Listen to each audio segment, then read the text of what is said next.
యాక్టర్‌నా, డైరెక్టర్‌నా, రైటర్‌నా, యాంకర్‌నా, dubbing ఆర్టిస్ట్‌నా, what not everything. సినిమాని నమ్ముకున్నవాడిని.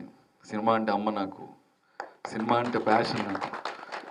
మా నాన్నగారు 10th క్లాస్‌లో వెళ్ళి బతికేసేయి అని మా నాన్నగారు చెప్తే 16 ఏటి నుంచి శివాలోకి ఎంటర్ అయితే అప్పటి నుంచి సినిమానే నాకు అన్నం పెడుతుంది.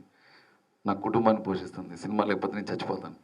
సో అదే ఆ కష్టాన్ని నమ్ముకొని ఉన్నాను. తనకు కూడా అదే చెప్పాను. నేను కూడా మామూలుగా అయితే అందరూ నా కూతురు అది ఇది అని అందరి దగ్గరికి తిరుగుతా. నేనేమన్నానంటే నీ సినిమానే నీకు సినిమాలు రావాలి. నీ కష్టమే నీకు సినిమా తెప్పించాలి. సో నీ కష్టాన్ని నమ్మకం ఇంకేం లేదు. ఇంక అంతకంటే ఇంకేం చెప్పను. మ్యాక్సిమం క్లాస్ పిక్తా ఉంటాను ఇంట్లో ఎక్కువ. ఏంటి సినిమా చూడలేదు, అది చూడలేదు, ఇది చూడలేదు. ఫాదర్ కంటే ఎక్కువ నన్ను ఏదో లెక్చరర్, టీచర్ అని పిలుస్తూ ఉంటారు ఇంట్లో ఇద్దరు. సో కష్టం అంతే. ఇంకా కష్టపడితే పైకి వస్తాం, లేకపోతే లేదు. అంతే, కష్టమే తప్ప ఇంకేం లేదు. కమల్ గారు కలిశారు, తర్వాత శశి గారు కలిశారు, కథ చెప్పారు, పుచ్చారామకృష్ణ గారు కలిశారు. కథ బాగుంది. సినిమా బయటకు వస్తుందని నమ్మకం ప్రొడ్యూసర్ని చూస్తే కలిగింది.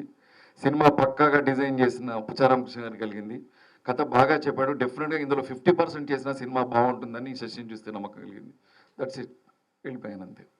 So one by one teaser first looks launch చేయడం అనేది మంచి idea. The way you're taking the film is very good. And ఉత్తేజన ఇవాళ రావడానికి కారణం ఉత్తేజన్నే అండ్ చేతన. బికాస్ టీంలో నాకు ఎవరు తెలియదు, బట్ ఇప్పుడు పరిచయం అయ్యారు.